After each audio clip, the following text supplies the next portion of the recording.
Ano ba yung bolitas? Nakaw! Ano ba yun? Masakit ho yan, bolitas. Yun. Hindi pwede ba nabalagbag doon? Ay, hindi. Nakaw! Masyado kang ano doon. Mabango, mabili. Mabili yun kung tawagin. Bibilin tapang mo doon. Walang Diba? matapang doon. Kung hindi si Brownie lang. Yung panakal kung tawagin. Brownie. Masakit tumataw si Brownie. Sobra. Sobra.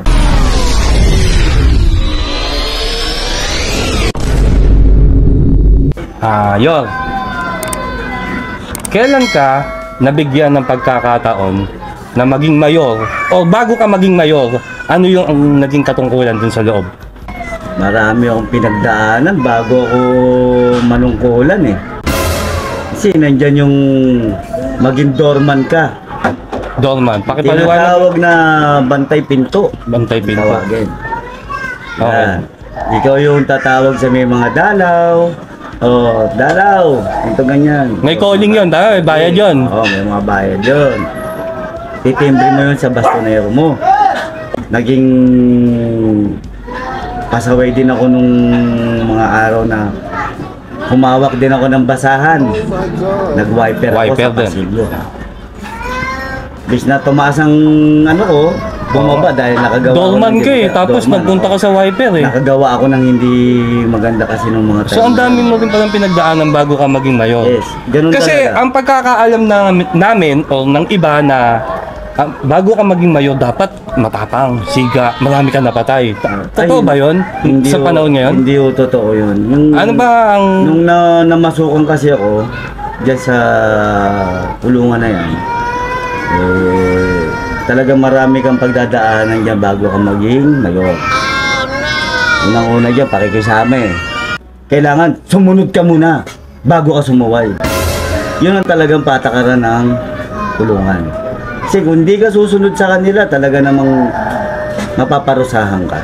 Kung paiiralin mo ang tigas ng ulo mo, eh habang buhay ka, wiper ang basahan ang unan mo. So, kaya ka naging mayor dahil sa pakikisama.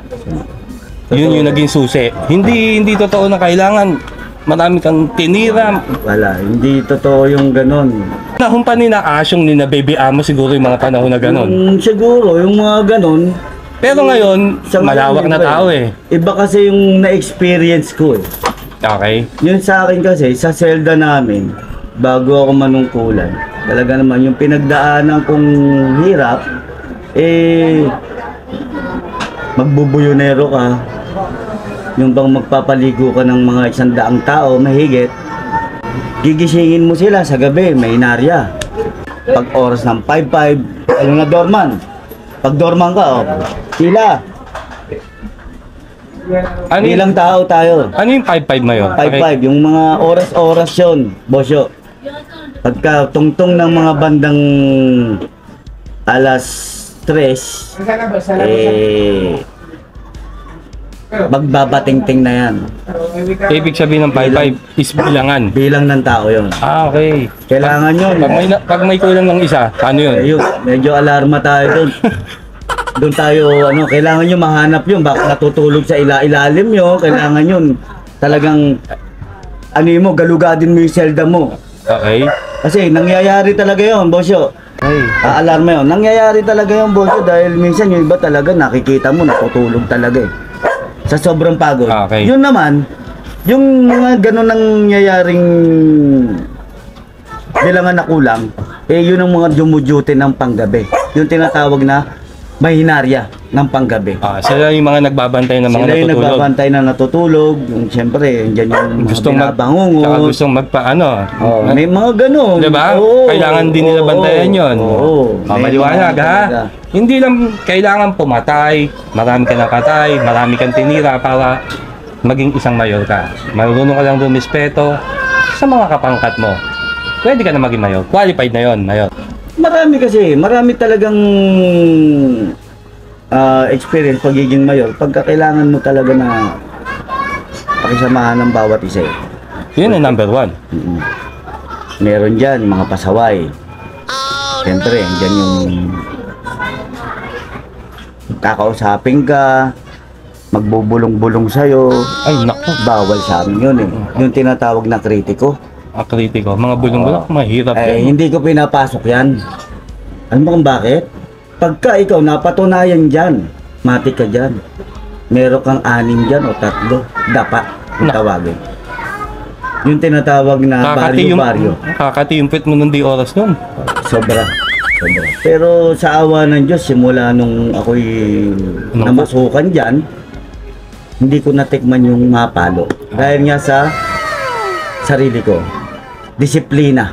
Okay. Yun ang Na-disiplina ko sarili. dapat dala mo yun doon, no? Yun. Natural. Kung ano yung galaw ko sa laya, kung ano yung pakikisama ko sa laya, dinala ko doon. Kaya yun, Hindi pwede balabalagbag doon. ay hindi. Nakaw. Masyado kang ano doon. Mabango, mabili. Mabili yun kung tawagin. Bibilin tapang mo doon. Walang Diba? matapang doon. Kung hindi si Brownie lang. Yung panakal kung tawagin. Brownie. Masakit tumataw si Brownie. Sobra. Sobra. Ano ang pribilehiyo ng isang pagiging mayor? Marami. Marami. Marami kang magiging pribilehiyo bilang mayor. Kasi andyan yung nakakalabas ka ng tarima mo, gate, nakakapanik ka sa ganito, pero hindi ka nakakalabas ng Sa laya mismo. salaya. Doon ka lang din. Okay. Yung tarima, sarili kang tarima. May sarili kang tarima. Pagkain. Meron ka sariling serving. Yung talagang yung pagluluto ka ng serving mo. Yes. Talagang pagsisilbihan ka, no? Yun ang masarap. Oo. Yun ang pribilehiyo na masarap. Pribilehiyo ng pagiging mayor.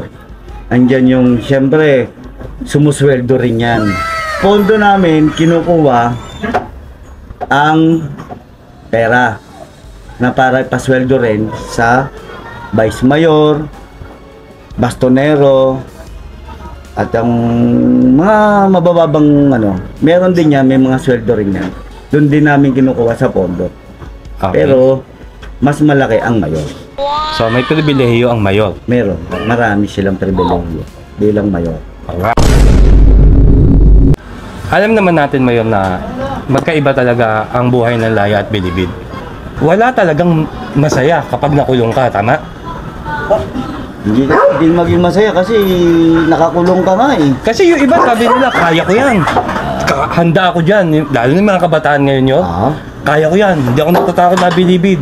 Bosyo. Ikaw nga bahala dyan sa mga yan. Hindi mga Yung nakikinig. tanong po ni Bosyo, napakaganda po.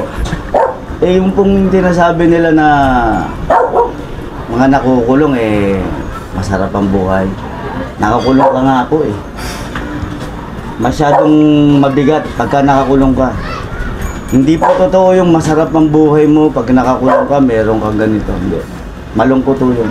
Kahit anong tapang mo, kahit anong siga mo, pumatay ka sa ganito.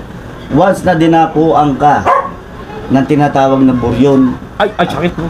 isip, eh, yun ang tatalo sa inyo. Yung isip. Pag tinalo ka nun, nag-isip ka na nag-isip, andyan yung iiyak at iiyak ka. Marami kang pwedeng gawin doon, yo. Pwede. Pag naburyo ka, pwedeng tapusin mo na rin yung Nangyayari yun, bossyo.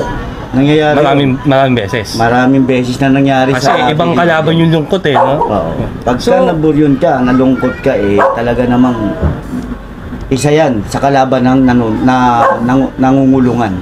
So, hindi talaga, kahit may pribilehiyo, katulad mo, naging mayor, maraming pribilehiyo, hindi talaga sapat yung saya. Kasi mas nananaig yung kalungkutan doon, yun. Kasi nakabilanggo ka nga eh. Tama? Tama yun, bossyo. Kasi yung sa akin kasi, sa bilang experience ko hanggang nga, yan nga, nanungkulan ako sa estado na pagiging mayor ko, andyan yung may mga gusto akong tulungan na hindi ko kayang gawin Kasi, kasi nakakulong ako. lalo na pamilya mo, problema ng pamilya Yes. mo. Ang hirap nun. Wala ka maitulong sa kanila, nagigipit sila, pero ikaw nandito ka, ano magagawa mo? Totoo yan, bossyo. Yun yung pinakamahirap dun eh. Kaya walang masayang nakakulong. Ayun. Walang masaya Ayan, akong ha? nakakulong. Hindi porket may pribilehiyo ang isang mayor o may katungkulan ka doon, hayahay ka doon, nakakagalaw ka doon. Hindi pa rin talaga masaya doon. Malungkot pa rin sa Bilibid. Biruin mo, bossyo. Matutulog ka. Nasanay ka sa laya. Yes. nakasama mo pamilya mo. Ngayon wala. Kasi nakulong ka, hindi mo kasama pamilya mo, matulog. Sanay kang katabi sila sa laya.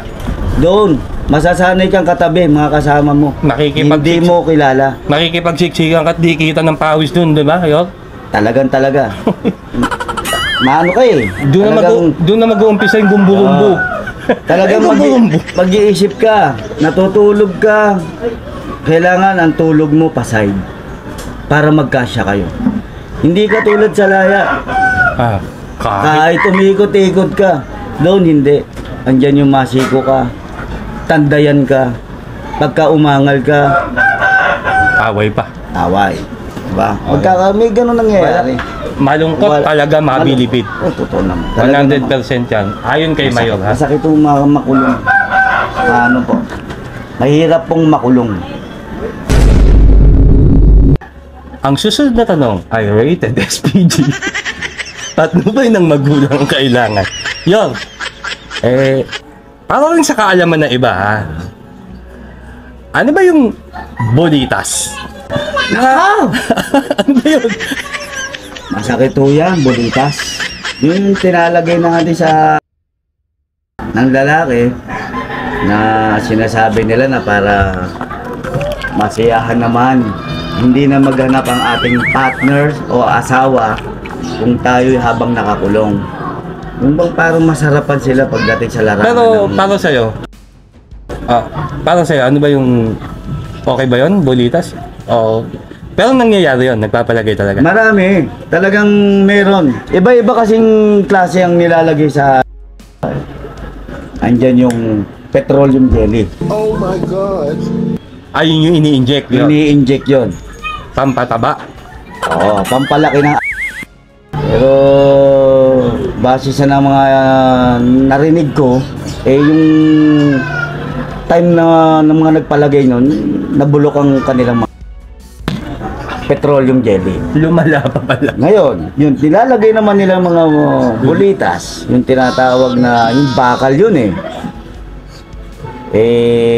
hindi safe yun sa ganon.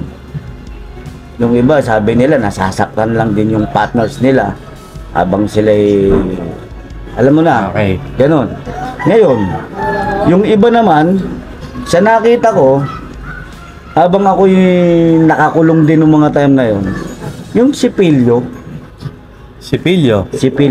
toothbrush. Okay. Yung makikita mo may mga kulay na transparent, Okay. inaano nila yun, kinikis-kis nila yun. Hanggang sa maging oblong. Okay. Parang gamot na niinom. Hanggang sa maging oblong siya, hanggang kuminis, ibababad sa alcohol, mga ganon. Yun ang minsan inilalagay nila. So, yun yung magiging bolitas nila. Ulitas nila. So, plastic pala. May mga plastic. May mga ganun po. May mga ganun pong ginagawa Hindi naglalaro-laro lang yun doon. Sobra sakit daw yun pagdating sa babae. So, pero may nag-offer sa'yo na Sa akin, nag-offer lang ba? Yun, baka gusto mo magpaganon. Meron naman, wala. Magaling naman ang performance natin pagdating sa, alam mo na, hindi na natin kailangan magpalagay niyan.